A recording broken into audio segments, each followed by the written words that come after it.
ॐ अज्ञानतिमिरान्धस्य ज्ञानाञ्जनशलाकया चक्षुरुन्मिलितं येन तस्मै श्रीगुरवे नमः।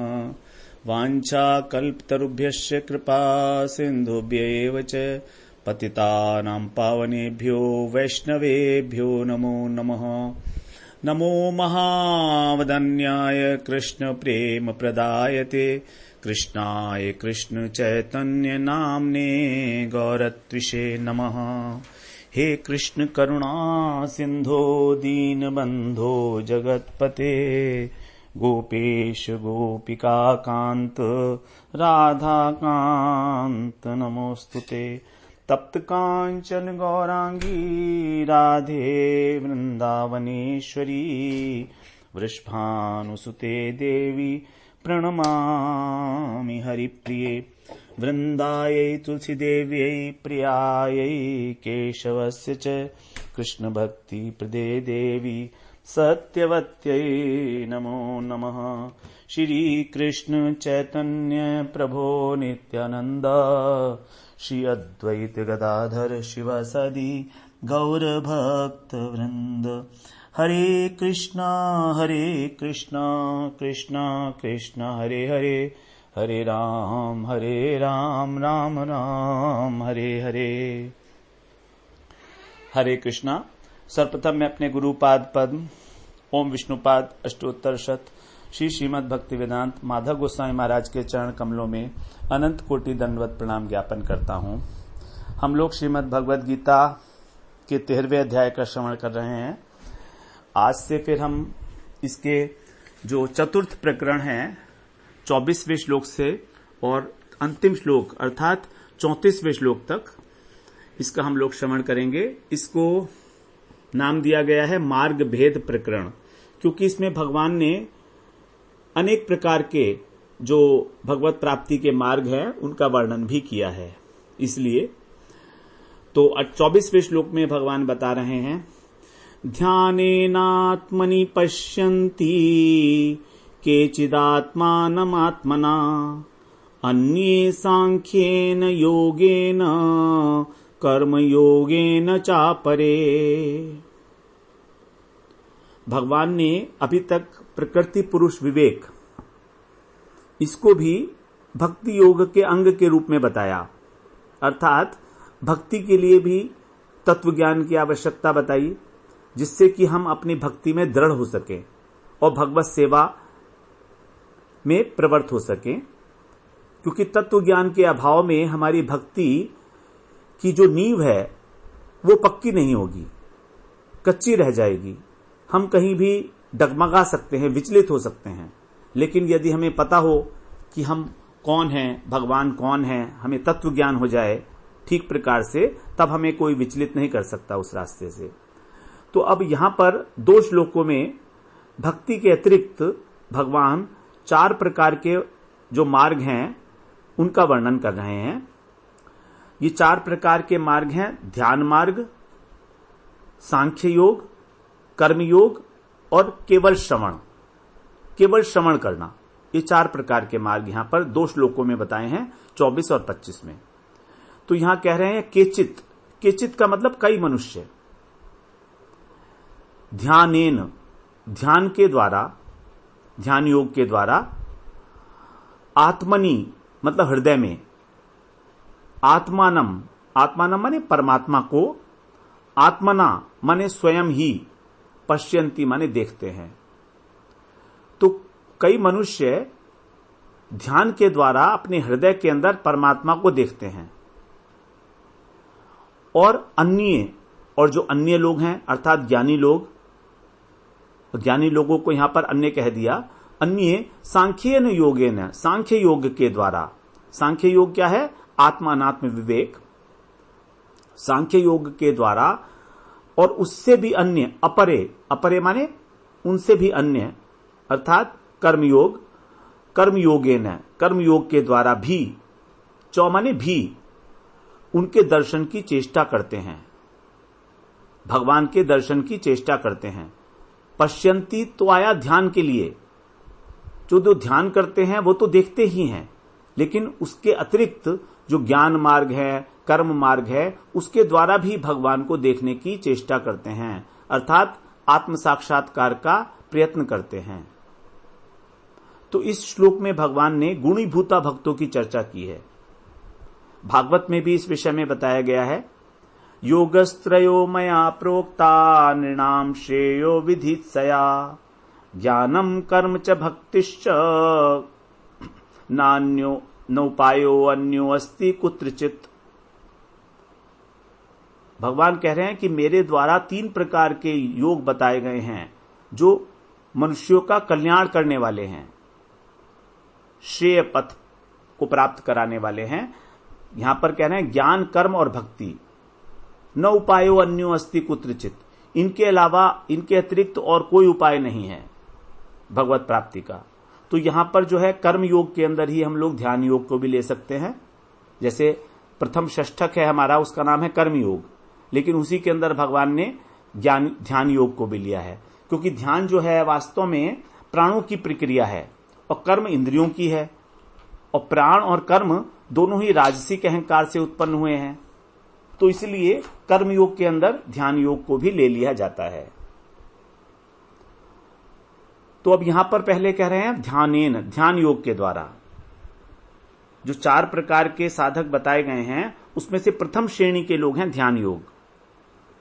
5वें अध्याय में 27 और 28वें श्लोक में यही बात बताई है भगवान ने ध्यान योगी के विषय में, और 6ठे अध्याय में फिर विस्तृत रूप से वर्णन किया है इसका, ध्यान योग का, 8वें श्लोक से 28वें श्लोक तक। ध्यान की क्या विधि होनी चाहिए, किस प्रकार का आसन होना चाहिए, किस प्रकार अपनी नासिका के अग्रभाग पर दृष्टि को केंद्रित रखना है, हिलना डुलना नहीं है, वो सारी प्रक्रिया भगवान ने 10वें श्लोक से और 28वें श्लोक तक भगवान ने वर्णन की है 6ठे अध्याय में, जिसका नाम था आत्म संयम योग। हमारे चित्त की 5 अवस्थाएं हम लोगों ने पहले श्रवण कराए हैं। चित्त की 5 अवस्थाएं हैं, मूढ़, क्षिप्त, विक्षिप्त, एकाग्र और निरुद्ध। मूढ़ अवस्था, क्षिप्त, विक्षिप्त, एकाग्र और निरुद्ध।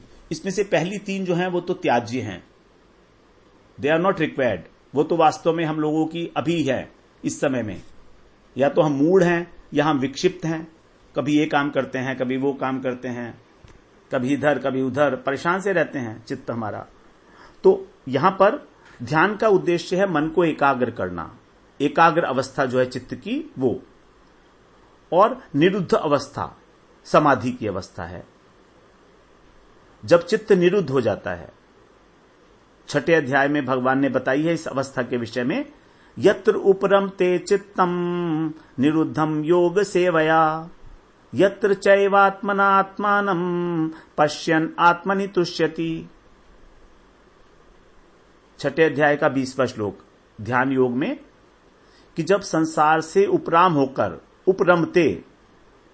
उपराम होना, संसार से विरक्त होना, तो जब संसार से विरक्त होकर चित्त योग सेवया, योगाभ्यास के द्वारा, अष्टांग योग की बात हो रही है यहां पर, निरुद्ध हो जाता है, निरुद्ध अवस्था चित्त की अंतिम अवस्था है, तब क्या होगा, सूक्ष्म बुद्धि के द्वारा परमात्मा का साक्षात्कार होता है। आत्मना आत्मानम पश्यन्, आत्मना माने यहां पर आत्मा के द्वारा, अर्थात बुद्धि के द्वारा। कैसी बुद्धि के द्वारा, जो सूक्ष्म की गई है ध्यान के द्वारा, एकाग्र हो बुद्धि के द्वारा। आत्मानम पश्यन्, भगवान का दर्शन, परमात्मा का दर्शन होता है, और फिर वो आत्मनि तुष्यति, और वो संतुष्ट हो जाता है। तो यहां पर चित्त की निरुद्ध अवस्था का वर्णन किया गया, जो समाधि स्टेज की अवस्था है। अब दूसरा जो उपाय बताया है यहां पर, वो कह रहे हैं सांख्येन योगेन। अब सांख्य योग का भगवान ने वर्णन 2 अध्याय में किया है, 11वें श्लोक से 20वें श्लोक तक। फिर 4थे अध्याय में किया है, 33वें श्लोक से 39वें श्लोक तक। फिर 5वें अध्याय में किया है, 8वें 9वें श्लोक में किया, और फिर 13 से लेकर 26 तक। वहां पर विस्तृत रूप में किया है भगवान ने 5वें अध्याय में। फिर 12वें अध्याय में 2 श्लोकों में कंपैरिजन के लिए ज्ञान योग का वर्णन किया गया था, भक्ति और ज्ञान में तुलना करने के लिए। तो ये सब सांख्य योग है। सांख्य का अर्थ है संख्या, संख्या से बना है सांख्य। संख्या का मतलब तत्व, तत्वों की संख्या, अर्थात हमारे शरीर में कितने तत्व हैं और कौन से तत्व चेतन है, कौन से तत्व जड़ हैं। तो हमारे शरीर में 24 जड़ तत्व हैं और 2 चेतन तत्व हैं, आत्मा और परमात्मा, टोटल 26 तत्व। तो अब क्योंकि ये संख्या से रिलेटेड है, इसीलिए इसको कहा गया सांख्य योग। सांख्य शब्द बना है संख्या से। संख्या किसकी? तत्वों की संख्या। कहां पर? हमारे शरीर में। तो 24 जड़ तत्व और 2 चेतन तत्व, इन दोनों के अंदर विवेक करना, पृथकता का अनुभव करना, शरीर और आत्मा का विवेक, आत्मा अनात्म विवेक, यही है सांख्य योग। इसके 3 अंतरंग साधन बताए गए हैं, श्रवण, मनन और निधिध्यासन। और इसके 4 बहिरंग साधन हैं, विवेक, वैराग्य, षट संपत् और मुमुक्षत्व। ज्ञान योग के षट संपत् में 6 प्रकार के उपसाधन हैं। वो हैं शम, दम, उपरति, तितिक्षा, श्रद्धा और समाधान। तो हम लोग इसका विस्तृत रूप से यहां पर वर्णन नहीं करेंगे, क्योंकि पहले कराए हैं ज्ञान योग के प्रकरण में 5वें अध्याय में। तो ज्ञान प्रधान गुणीभूता भक्ति है ये, इसको मध्यम अधिकारी बताया। ध्यान योग को सबसे अच्छा बताया, उसके बाद ज्ञान योग को बताया, क्योंकि इसके लिए आवश्यकता है सूक्ष्म बुद्धि की। दृश्यते त्वयग्रया बुद्धया सूक्ष्मया सूक्ष्मदर्शी भी। सूक्ष्म के साथ साथ जब नुकीली होती है बुद्धि, बाण के नोक की भांति, जो सूक्ष्म विषय को पकड़ सके और वहां स्थिर भी हो सके।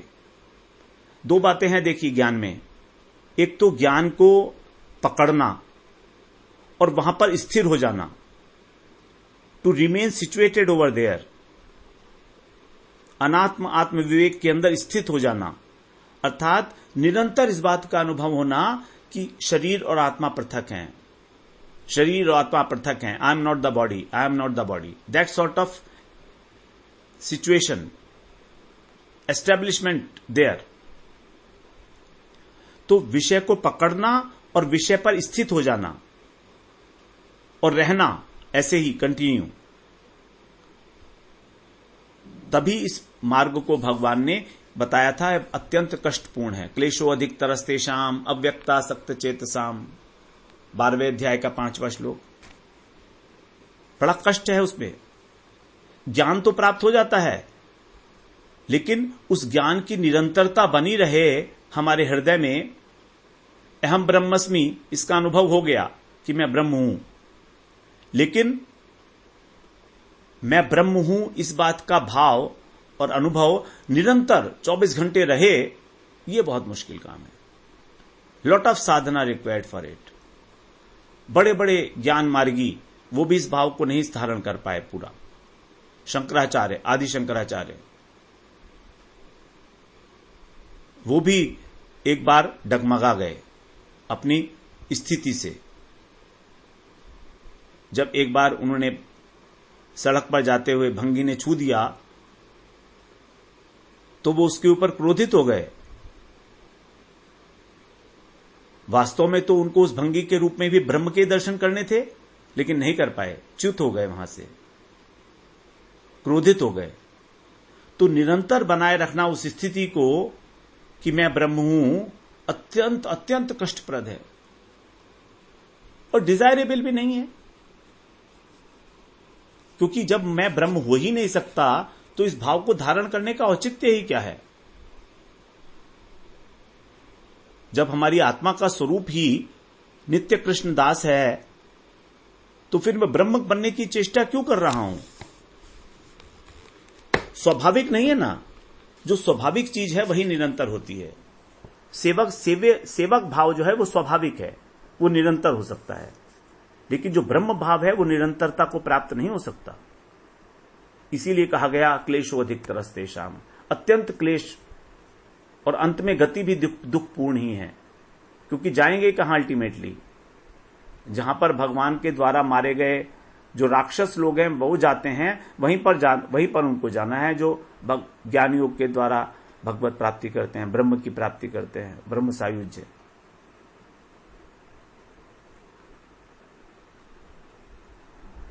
तो ध्यान योग में चित्त वृत्ति का निरोध है और सांख्य योग में विचारों का जो प्रवाह है उसका निरोध है।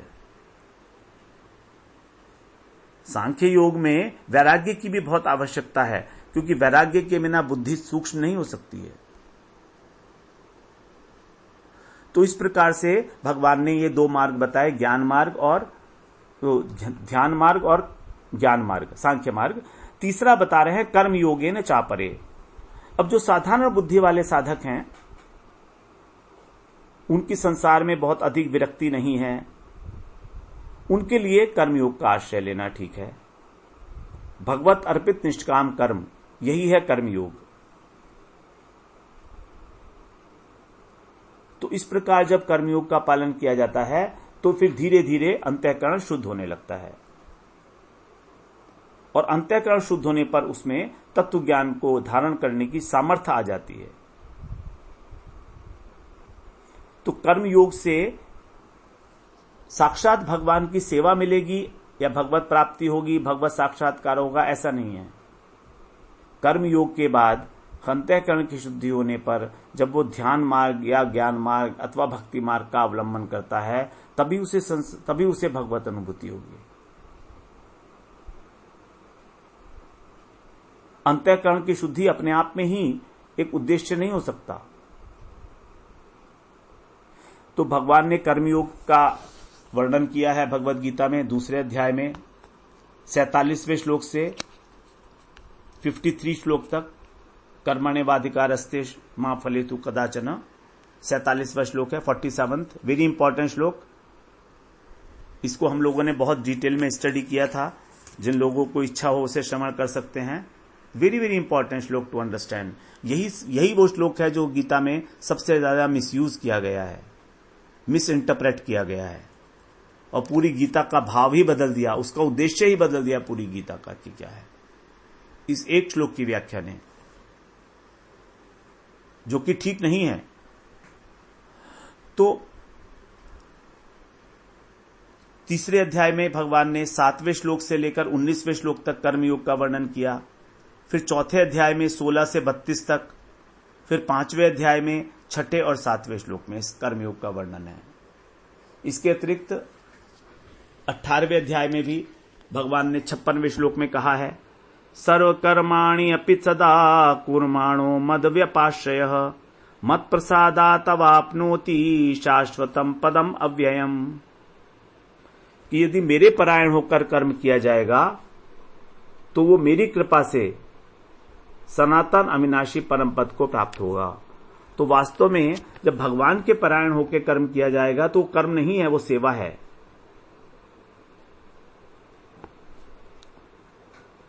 वो भगवान के लिए कर्म करना, भगवान के परायण होकर, सर्वकर्माणि अपि सदा, सर्वकर्माणि, कर्माणि भी बहुवचन है और साथ में सर्व भी लगा दिया, मतलब लौकिक, परलौकिक, व्यवहारिक, व्यक्तिगत जितने भी कर्म हैं सब भगवान की प्रसन्नता के लिए।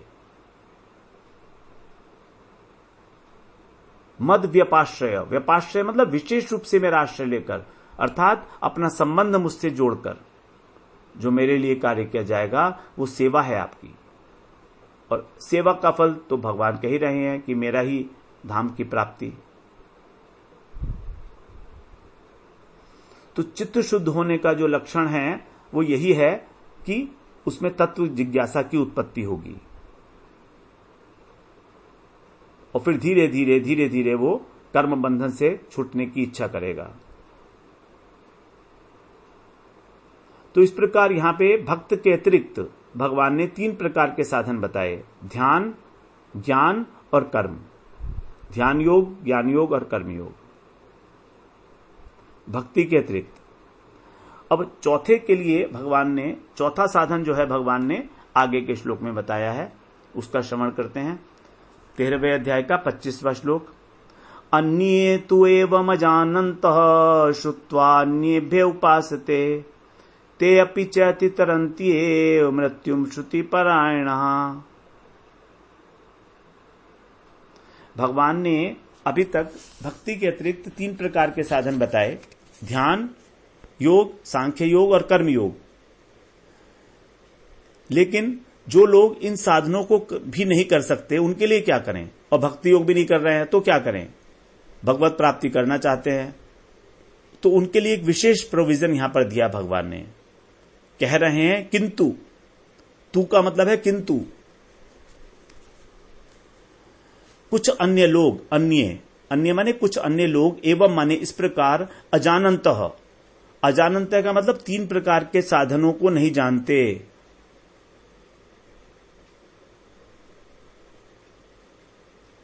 जो 3 प्रकार के साधन हैं इनके रहस्य को नहीं जानते और उनमें इतनी योग्यता भी नहीं है कि वो कर पाए। और वो क्या करते हैं, अन्येभ्य माने दूसरे लोगों से। कौन लोग, महापुरुष। तो दूसरे लोगों से श्रुत्वा माने सुनकर ही, एव माने ही, उपासना करते हैं, उपासते। वे लोग, दूसरे लोग, महापुरुष जो हैं, संत हैं, साधु हैं, उनके मुख से सुनकर ही उपासना करते हैं, उनकी विधि के अनुसार जैसा वो कह देते हैं। फिर कह रहे हैं ते अपि माने वे भी, श्रवणनिष्ठ होकर, श्रुति परायणा, मृत्यु रूपी संसार का अवश्य ही अतिक्रमण कर जाते हैं। बहुत इंपॉर्टेंट बात है। यहां पर न ध्यान योग, न ज्ञान योग, न कर्म योग, न भक्ति योग, कुछ नहीं कर रहे हैं, लेकिन भगवत प्राप्ति करना चाहते हैं, श्रद्धा है। तो जो महापुरुष हैं, भगवत प्राप्त संत हैं, उनके मुख से श्रवण करके भगवान की महिमा को, और श्रुति परायणा, ये मूल शब्द है, इंपॉर्टेंट, उनको श्रुति परायण होना पड़ेगा। वो श्रवण भक्ति को ही सर्वश्रेष्ठ मानने वाले।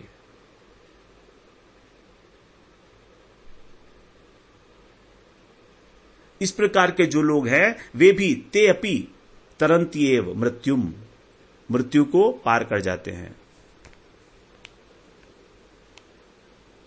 तो तू, यहां पर तू पद लगाने का मतलब है इससे पहले जो 3 साधन बताए गए हैं उनसे किसी विलक्षण साधन का यहां पर चर्चा करने वाले हैं भगवान। अलग प्रकार की चर्चा है, इसलिए तू लगा दिया। तो जो इन साधनों को नहीं जानते वो क्या करें, उनका उद्धार कैसे होगा, तो इसके लिए बताया अन्य का मतलब जो अन्य लोग हैं। अन्य इतस्ततः कथा श्रोतारः,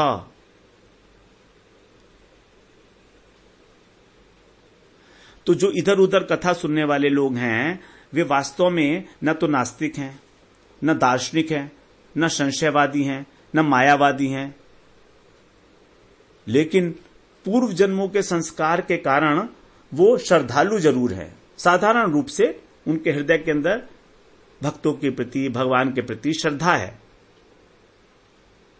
और थोड़ी मंद बुद्धि है, तो मंद बुद्धि होने के कारण वो ज्ञान नहीं धारण कर पाते। इसीलिए कह रहे हैं एवं अजानन्तः,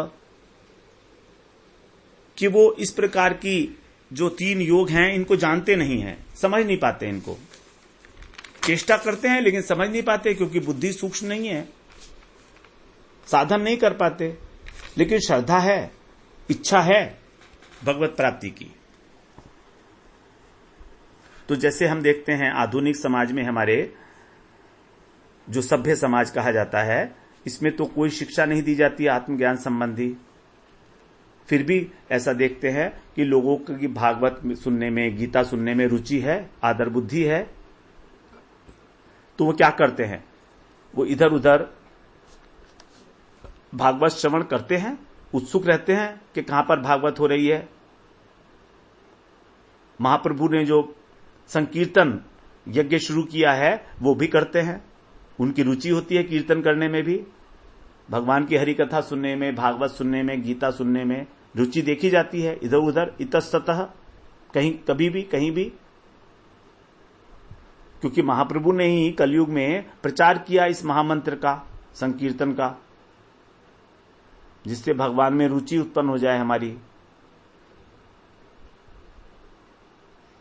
तो ऐसे लोग श्रुत्वा अन्येभ्य उपासते, अन्येभ्य का मतलब है भगवत प्राप्त महापुरुष। अब अन्येभ्य का मतलब यह नहीं कि किसी से भी वो कथा सुन लेते हैं, अन्येभ्य जिन्होंने भगवत अनुभूति जिनको हो चुकी है।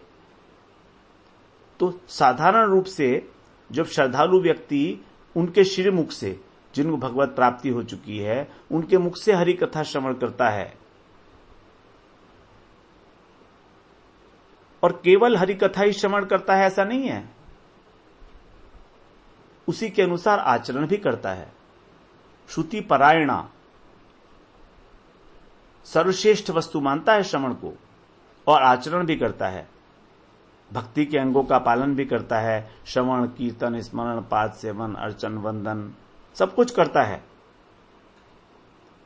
इसीलिए उसके लिए यहां पर एक भगवान ने विशेषण दिया, श्रुति परायणा, श्रुति को सबसे श्रेष्ठ मानने वाला। श्रवण से ही वो ऐसा सोचता है कि मेरा कल्याण होगा, सब प्रकार से श्रवण भक्ति का आश्रय लेकर। तो यहां पर जो श्रवण है उस व्यक्ति का तीन बातों के साथ मिला हुआ है, श्रद्धा भी है उसमें, प्रेम भी है और उत्कंठा भी है। महापुरुषों के प्रति प्रेम है, कथाओं में नियम पालन में श्रद्धा है और आज्ञा पालन में उत्कंठा है। तो यही प्रधान है उसका, यही प्रधान गुण है, श्रद्धा, प्रेम और उत्कंठा। क्योंकि उसे विश्वास है कि जिस गुरु से और जिस आचार्य से वो श्रवण कर रहा है, उनकी आज्ञा का अक्षरशः पालन करते हुए जो प्रयास कर रहा है, ऐसे लोगों के लिए भगवान कह रहे हैं श्रुति परायणा। ते अपि, वे भी, ऐसे मंद बुद्धि लोग भी दूसरों से श्रवण करके और उनसे उपासना की पद्धति सीख कर मृत्यु से तर जाते हैं। फिर जो ऊपर वाले तीन उपायों से साधना कर रहे हैं, उनके तरने के विषय में तो कहना ही क्या। तो यहां पर अति तरंती, अति शब्द लगाने से बताया अति तरंती है, अच्छी प्रकार से तर जाते हैं। ये नहीं कि वो किसी प्रकार से कमी है उनके अंदर कोई, लेकिन कंडीशन है जब वो भगवत प्राप्त वैष्णव से अगर हरि कथा सुनते हैं तब उनको प्राप्ति होती है। एवं मृत्यु रूपी संसार से तर जाते हैं वे, अर्थात उनका अहम और मम भाव जो है वो धीरे धीरे नष्ट हो जाता है, क्योंकि वो अनुगत्य में कथा सुन रहे हैं भगवत प्राप्त पुरुष के और आचरण भी कर रहे हैं वैसा ही। तो वास्तव में इस शरीर के अंदर जो मैंपन है वही है मृत्यु। यदि सदाचार से युक्त होके और निर्गुणी श्रद्धा से उपदेश के प्रति श्रद्धावान हुआ जाएगा तो इस भवसागर से हमारी मुक्ति निश्चित है। अनेक प्रकार के लोग इस प्रकार से तर गए हैं, अनेक अनेक दृष्टांत हैं शास्त्रों में, लेकिन वो हुआ तभी जब उनको आचरण उनका उसी प्रकार का हो गया, तो उनका मन भगवान कृष्ण में धीरे धीरे उनके नाम रूप गुण में रमने लगता है। उपासना शब्द से यहां पर भगवान ने शरणागति को लक्ष्य किया है, क्योंकि संसार से उद्धार की कामना तो ठीक है, बहुत अच्छी बात है ना, लेकिन उनको आचरण भी करना है उसी प्रकार से, उपासना, निकट बैठना। तो भगवान ये संदेश दे रहे हैं कि निकट बैठना अर्थात अनुगत्य, विद्वत्ता की अपेक्षा अनुगत्य में जो साधन है उसकी महत्ता है। उपासते वर्ड को प्रयोग करने का मतलब ही यही है कि अनुगत्यमय साधन अधिक महत्वपूर्ण है। तो अविद्वान व्यक्ति भी, जो विद्वान नहीं है वो भी, यदि किसी ब्रह्मनिष्ठ सद्गुरु